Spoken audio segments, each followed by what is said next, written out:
Assalamualaikum warahmatullahi wabarakatuh. Kami dari kelompok 2 akan mempresentasikan hasil diskusi kami yaitu tentang manajemen persediaan. Sebelum lanjut ke materi, saya akan memperkenalkan anggota kelompok kami yaitu ada Teresa Wigalaisia, ada Ira Murini, ada Ahmad Yogi, dan ada saya Bunga Ikhlasi. Jadi kita langsung ke pembacaan materi. Materi pertama akan dibacakan oleh Teresa. Pengertian merupakan salah satu bagian dari perusahaan. Bagian tersebut berfungsi untuk menjaga dan mengatur persediaan yang dimiliki perusahaan. Beberapa aktivitas yang dilakukan dalam manajemen persediaan adalah mulai dari cara memperoleh persediaan, menyimpan, hingga persediaan tersebut dimanfaatkan. Persediaan di sini memuat arti beragam, bisa berupa bahan baku, bahan pembantu, barang dalam proses, barang jadi, bahkan suku cadang. Kenapa manajemen persediaan diperlukan dalam sebuah bisnis?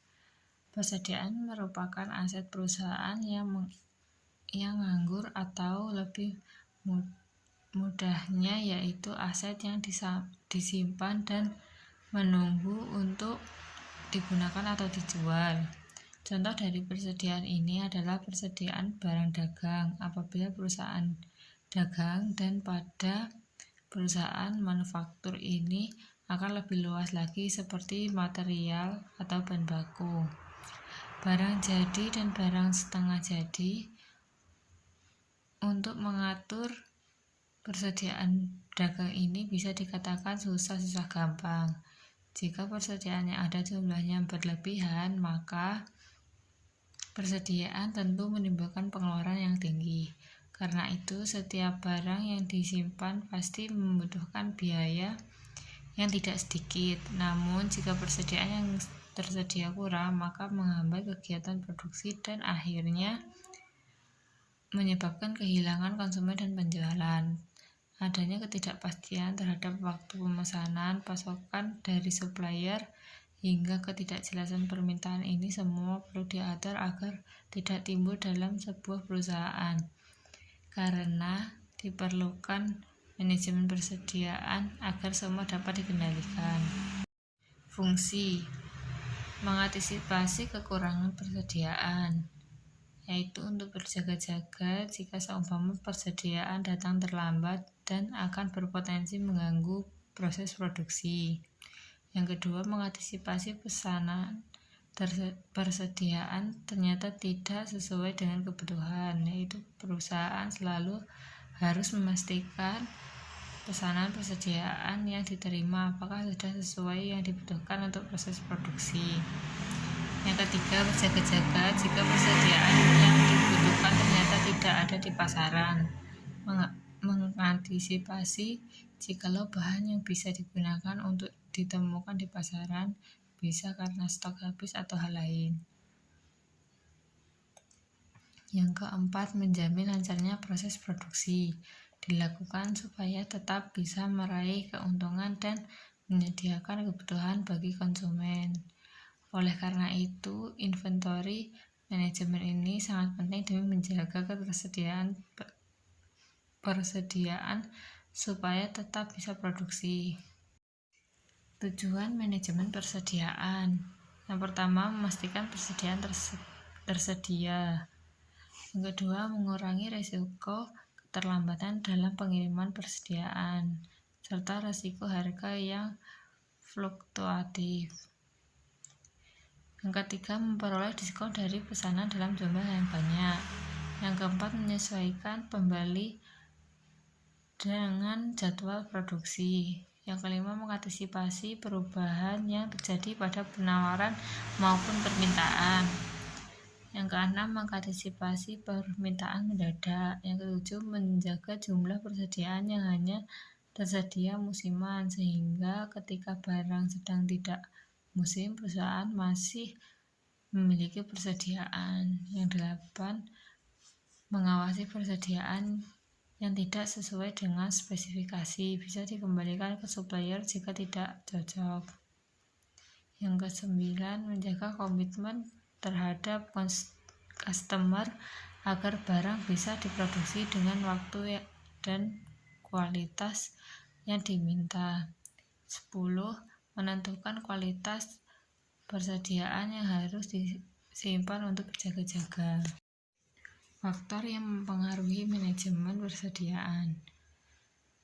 Yang pertama, jumlah dana yang tersedia akan mengaruhi pembelian persediaan. Yang kedua, lead time, waktu tunggu barang yang dipesan. Yang ketiga, frekuensi penggunaan. Semakin sering digunakan, maka jumlah persediaan semakin kecil.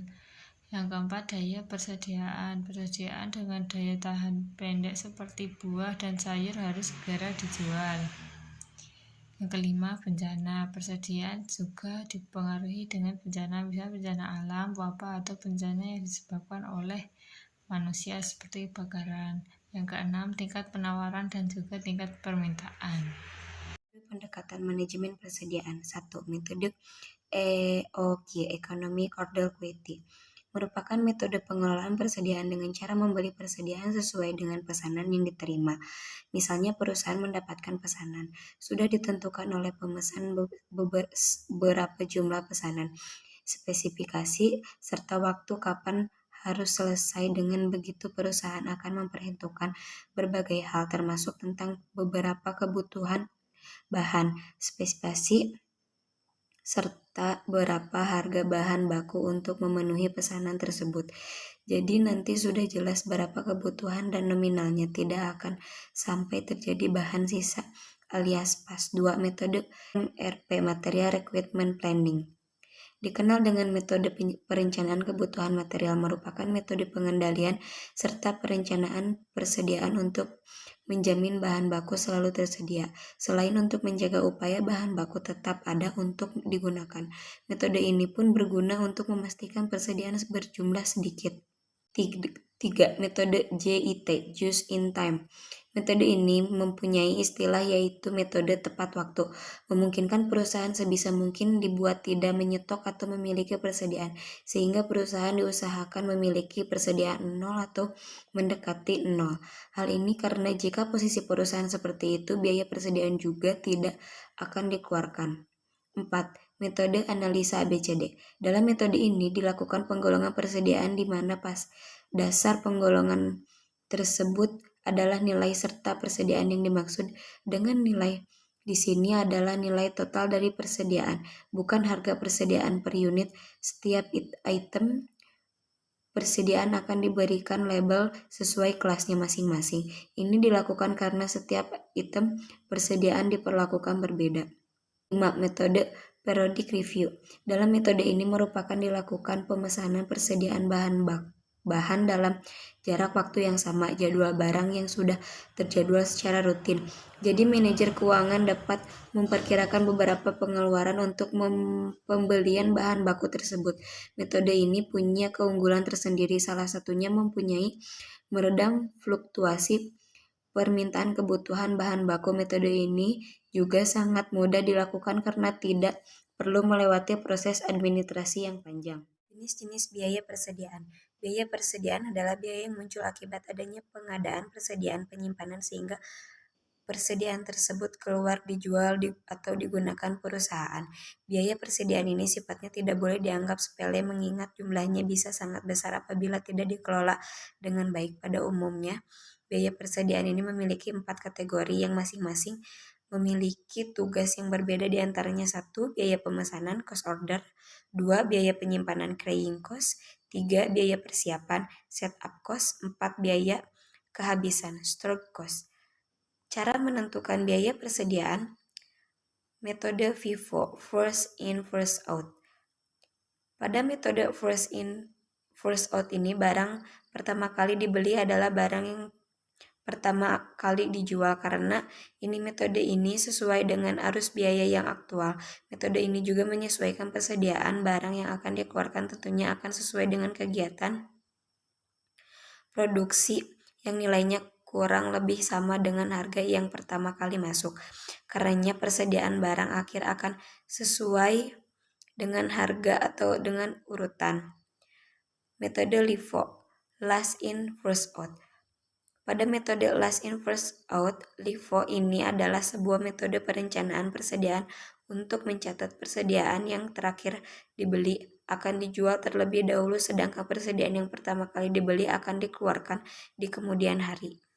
Baik, saya akan melanjutkan pemaparan materi dari teman kami sebelumnya. Kita sampai pada materi metode average.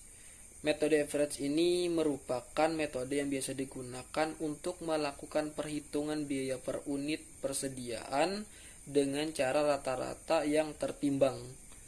Caranya dengan membagi jumlah biaya barang yang tersedia, barang untuk dijual dengan jumlah unit yang akan dijual, sehingga dapatlah biaya rata-rata per unit. Setelah mengetahui biaya rata-rata per unit, maka langkah terakhir adalah dengan menghitung persediaan akhir dan beban pokok penjualan. Selanjutnya, kita akan membahas tentang kegiatan yang akan dilakukan manajemen persediaan. Ada beberapa kegiatan utama yang dilakukan dalam manajemen persediaan. Seperti pertama itu ada memastikan persediaan yang ada cukup untuk periode berjalan. Kemudian memastikan persediaan dikelola dengan optimal. Kemudian yang terakhir itu biaya persediaan diatur seefisien mungkin. Efisiensi ini bermaksud untuk perusahaan dapat memperkecil biaya persediaan, begitu maksudnya. Dari ketiga hal ini mungkin tujuan utamanya adalah melakukan efisiensi biaya. Ujungnya adalah untuk membantu perusahaan menghasilkan laba yang optimal. Selanjutnya, konsep efisiensi dan efektivitas. Pertama itu ada efisiensi, merupakan perbandingan antara output dengan input, atau dengan istilah lain output per unit input. Konsep efisiensi hampir sama dengan produktivitas. Jika efisiensi merupakan perbandingan antara output dengan input, maka produktivitas merupakan perbandingan antara input dengan output. Suatu organisasi, program, atau kegiatan dikatakan efisien apabila mampu menghasilkan output tertentu dengan input serendah-rendahnya, atau dengan input tertentu mampu menghasilkan output sebesar-besarnya.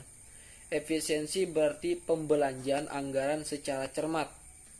Rumusnya, efisiensi sama dengan output per input. Selanjutnya ada efektivitas. Efektivitas merupakan perbandingan antara hasil yang diharapkan merupakan outcome, sedangkan hasil yang dicapai merupakan output. Suatu organisasi, program, atau kegiatan dinilai efektif apabila output yang dihasilkan bisa memenuhi tujuan yang diharapkan, atau dengan kata lain, anggaran digunakan secara tepat. Adapun rumusnya itu efektivitas sama dengan outcome per output. Selanjutnya itu ada rasio aktivitas. Rasio ini adalah perputaran persediaan yang dihitung menggunakan rumusnya adalah perputaran harga pokok penjualan per persediaan rata-rata. Rata-rata umur persediaan atau day of inventory adalah ukuran kasar mengenai lamanya waktu yang dibutuhkan untuk membeli, menjual, dan mengganti persediaan. Rumusnya jumlah hari penjualan sama dengan persediaan akhir tahun per harga pokok penjualan rata-rata harian. Kemudian kita beralih kepada pengendalian persediaan. Stok kontrol atau disebut dengan pengendalian persediaan. Merupakan upaya dalam penyediaan sumber daya atau barang yang digunakan yang diperlukan untuk proses produksi. Hal ini dilakukan oleh pihak perusahaan dan bertujuan untuk mengurangi hadirnya risiko yang bisa terjadi seperti kekurangan barang. Perusahaan juga bisa meminimalisir biaya persediaan yang nantinya tentu memberikan keuntungan bagi perusahaan. Keseimbangan sangat diperlukan dalam kegiatan mengendalikan persediaan ini.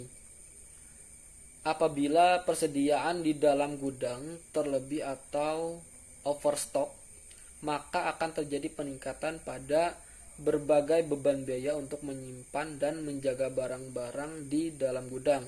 Maka dari itu, hal ini akan mengakibatkan pemborosan. Nah, sebaliknya, apabila persediaan terlalu sedikit atau terlalu kecil, maka akan mengakibatkan terlambatnya pengiriman barang yang sudah disepakati antara konsumen dan perusahaan. Hal ini mungkin akan menyebabkan keterlambatan waktu pengiriman sehingga bisa membuat konsumen berpindah ke kompetitor saat melakukan pembelian barang. Menerapkan pengendalian persediaan dalam sebuah perusahaan itu bertujuan supaya perusahaan tersebut memperoleh kualitas yang baik dan jumlah yang tepat dari sumber daya yang tersedia, terutama pada waktu yang diperlukan, yakni saat barang-barang tersebut akan dikeluarkan dari gudang untuk dilanjutkan ke proses penjualan. Selanjutnya ada tujuan pengendalian persediaan. Tujuan pengendalian persediaan menurut Asauri tahun 2004 secara terinci dinyatakan sebagai berikut. Yang pertama, menjaga jangan sampai perusahaan kehabisan persediaan sehingga mengakibatkan terhentinya kegiatan produksi.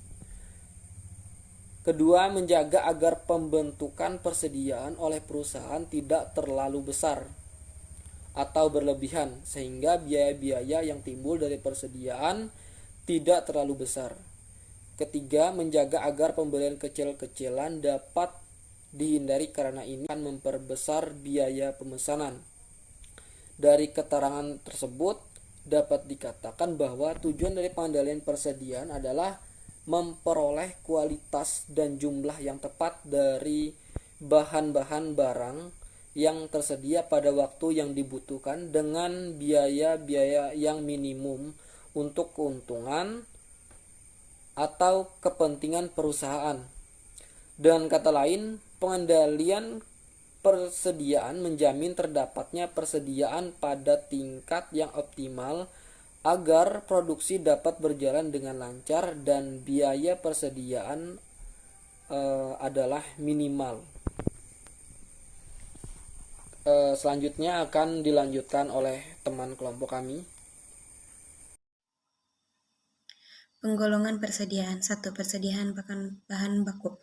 Raw material inventory. Persediaan bahan baku yaitu persediaan barang-barang berwujud yang digunakan dalam proses produksi yang diperoleh dari sumber-sumber alam ataupun dibeli dari pemasok atau perusahaan yang menghasilkan bahan baku bagi perusahaan yang menggunakannya. 2. Perusahaan bagian produk atau parts yang dibeli pusat. Persediaan bagian produk atau part yaitu persediaan yang dibeli dari perusahaan lain yang dapat secara langsung dirakit dengan parts lain melalui produksi sebelumnya. 3. Persediaan bahan-bahan pembantu, supply stock. Persediaan bahan-bahan pembantu yaitu persediaan bahan-bahan yang diperlukan dalam proses produksi untuk membantu berhasilnya produksi atau dipergunakan dalam bekerjanya suatu perusahaan tetapi tidak merupakan bagian atau konsumen barang jadi. 4. Persediaan bahan setengah jadi, infinished good inventory. Persediaan barang jadi, yaitu persediaan barang-barang yang keluar dari tiap-tiap bagian dalam satu pabrik atau bahan-bahan yang telah diolah menjadi suatu bentuk tetapi diproses kembali untuk kemudian menjadi barang jadi. 5.